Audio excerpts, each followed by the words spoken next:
வாழ்க வையகம், வாழ்க வளமுடன். அனைத்து உறவுகளுக்கும் இனிய வணக்கம். 12 மாதங்களை கொண்ட தமிழ் ஆண்டின் 2ஆம் மாதம்தான் வைகாசி மாதம். வைகாசி மாதத்தில் சூரியன் ரிஷபராசியில் பயணம் செய்வதால் ரிஷப மாதம் என்று அழைக்கப்படுகிறது. வைகாசி மாதத்தில் பல தெய்வ அவதாரங்கள் நிகழ்ந்ததாக கூறப்படுகிறது. வைகாசி பௌர்ணமி அன்று சிவபெருமான் நெற்றிக்கண்ணில் இருந்து 6 பொறிகளாக ஆறுமுக பெருமான் அவதாரம் எடுத்ததாக சொல்லப்படுகிறது. 6 தீப்பொறிகளும் 6 குழந்தைகளாக மாறி கார்த்திகை பெண்கள் கை தவழ்ந்த மாதமாக கருதப்படுகிறது. அப்படிப்பட்ட சிறப்புமிக்க வைகாசி மாதத்தில் 12 ராசிக்காரர்களுக்கு என்ன யோக பலன் கிடைக்கப் போகிறது என்று பார்க்கலாம். இம்மாத கிரகநிலை என பார்த்தால் மேசராசியில் புதன் பகவானும் சுக்கிர பகவானும் இணைந்துள்ளனர். ரிஷபராசியில் சூரிய பகவானும் குரு பகவானும் உள்ளனர். கன்னி ராசியில் கேது பகவானும், கும்பராசியில் சனி பகவானும், மீன ராசியில் செவ்வாய் பகவானுடன் ராகு பகவானும் உள்ளனர். சந்திர பகவான் கடகத்தில் ஆட்சி பலத்தோடு அமர்ந்திருக்க இந்த வைகாசி மாதம் துவங்குகிறது. இம்மாத கிரக பெயர்ச்சி என எடுத்துக்கொண்டால் வைகாசி மாதம் 6ஆம் தேதி, அதாவது மே மாதம் 19ஆம் தேதி அன்று சுக்கிர பகவான் ரிஷபராசியில் பெயர்ச்சியாகி ஆட்சி பலத்துடன் வலிமையாக இருக்கப் போகிறார். அதே போல வைகாசி மாதம் 18ஆம் தேதி, அதாவது மே மாதம் 31ஆம் தேதி புதன் பகவான் பெயர்ச்சியானது மேசத்தில் இருந்து ரிஷபத்திற்கு ஆகிறது.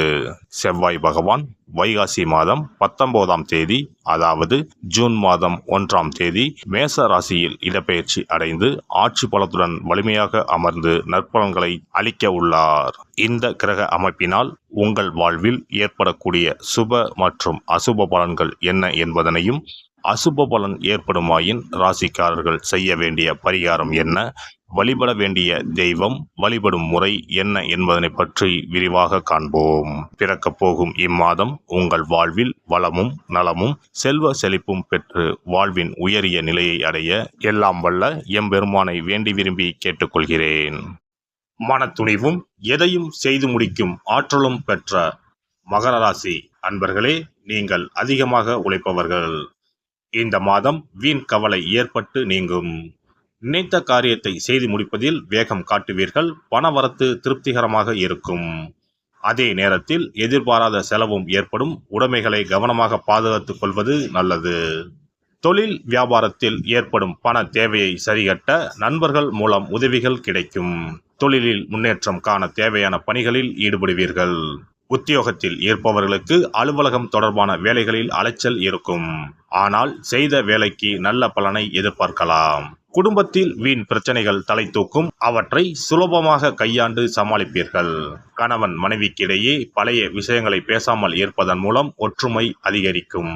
உடல் ஆரோக்கியத்தில் கவனம் செலுத்துவது நல்லது. குழந்தைகள் மூலம் மகிழ்ச்சி உண்டாகும். பெண்களுக்கு பணவரத்து திருப்திகரமாக இருக்கும்.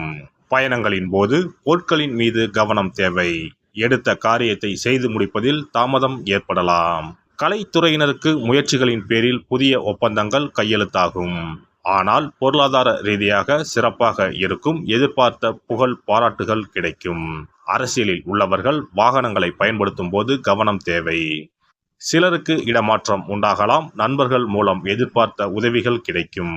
வாழ்க்கை தரம் உயரும். மாணவர்களுக்கு தேர்வில் கூடுதல் மதிப்பெண் பெற எடுக்கும் முயற்சிகள் கைகூடும். வீண் அலைச்சலை தவிர்ப்பது நல்லது. நட்சத்திர பலன்கள். உத்திராடம் 2, 3, 4 பாதங்கள். இந்த மாதம் வீடு மனை வாங்குவதற்கு, சுபகாரியம் செய்வதற்கு, நற்செயல்கள் எதுவும் செய்வதற்கு தடையாக இருந்து வந்தது. இனி அது மாறும். தாயாருடன் இருந்த மனக்கசப்புகள் நீங்கும். தாய் வழி உறவினர்களுடன் இருந்த மனக்கசப்புகள் பிணக்குகள் நீங்கி புது விதமான உறவுகள் நீடிக்கும். வேலைவாய்ப்பில் இருந்த சுணுக்கம் மாறும்.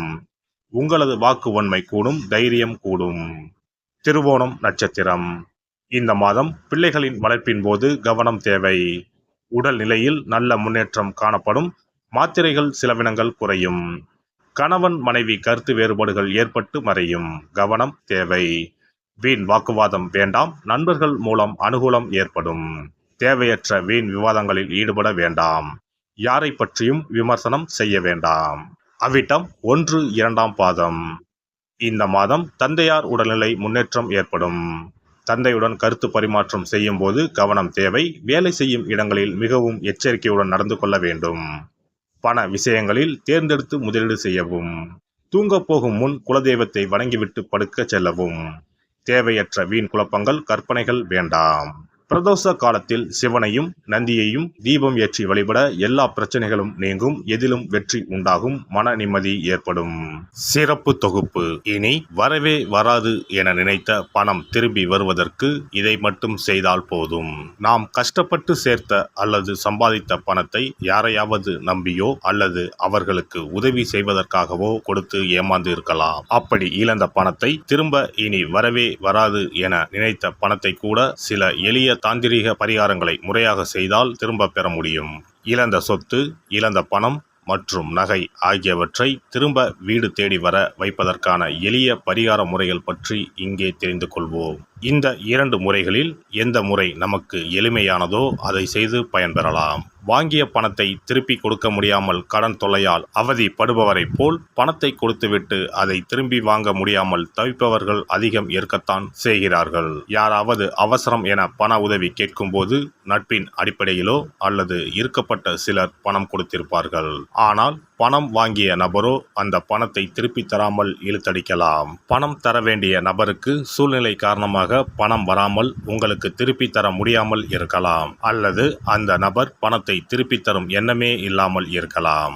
நீங்களும் பல முறை பணத்தை கேட்டு சலித்துவிட்டு இனி அந்த பணம் நமக்கு வரவே வராது என நினைத்து பணத்தை திருப்பி வாங்குவதற்கான முயற்சியை கூட கைவிட்டிருக்கலாம். இப்படி கொடுத்த பணம் திரும்பி வரவே வராது என நினைத்த பணத்தை உங்களிடம் பணம் வாங்கிய நபரே மனம் மாறி அவராக வந்து உங்களிடம் திருப்பி தருவதற்கு சில எளிய முறைகளை வீட்டிலேயே செய்தால் போதும். பரிகாரம் 1. கற்பூரம் ஒன்றை ஏற்றி அது எரியும் சுடரின் மீது இரும்பு கலந்த ஏதாவது ஒரு தட்டினை காட்ட வேண்டும். இப்படி காட்டும் போது அந்த தட்டில் கரி படலம் ஒன்று உருவாகும்.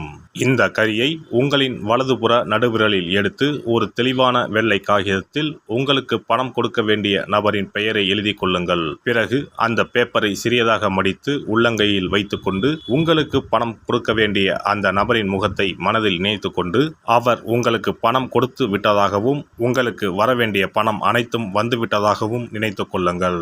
அந்த நபரின் பெயர் எழுதிய காகிதத்தை வீட்டின் பூஜை அறையில் வைத்து விடுங்கள். பிறகு அதை ஆற்றில் போட்டு விடலாம். பரிகாரம் 2. ஒரு சிறிய கிண்ணத்தில் மஞ்சளை தண்ணீர் கரைத்து எடுத்துக்கொள்ளுங்கள். ஒரு குச்சியால் அந்த மஞ்சளை தொட்டு வெள்ளை காகிதத்தில் பணம் தர வேண்டிய நபரின் பெயரை எழுதி கொள்ளுங்கள். ஓம் ஸ்ரீ கார்த்த வீர்யாஜுனாய நமக என்ற மந்திரத்தை 27 முறை சொல்லி பணம் கொடுக்க வேண்டிய நபர் உங்களுக்கு தர வேண்டிய பணம் அனைத்தையும் கொடுத்து விட்டதாக நினைத்து வேண்டிக் கொண்டு அந்த காகிதத்தை சுற்றி வெள்ளை நூலால் கட்டிவிட வேண்டும். பிறகு அந்த காகிதத்தை ஆற்றிலோ கடலிலோ போட்டுவிட வேண்டும். இந்த 2 முறைகளில் யாருக்கு எது வசதியோ அந்த முறையில் பரிகாரத்தை செய்யலாம். ஏதாவது ஒரு முறையை பின்பற்றினால் போதும். 2 முறைகளிலும் செய்ய வேண்டியது கிடையாது. இந்த பரிகாரத்தை தெற்கு நோக்கி அமர்ந்து செய்ய வேண்டும். இந்த பரிகாரத்தை நம்பிக்கையுடன் தொடர்ந்து செய்து வந்தால் கண்டிப்பாக வராது என நினைத்த பணம் விரைவில் உங்களின் வீடு தேடி வரும்.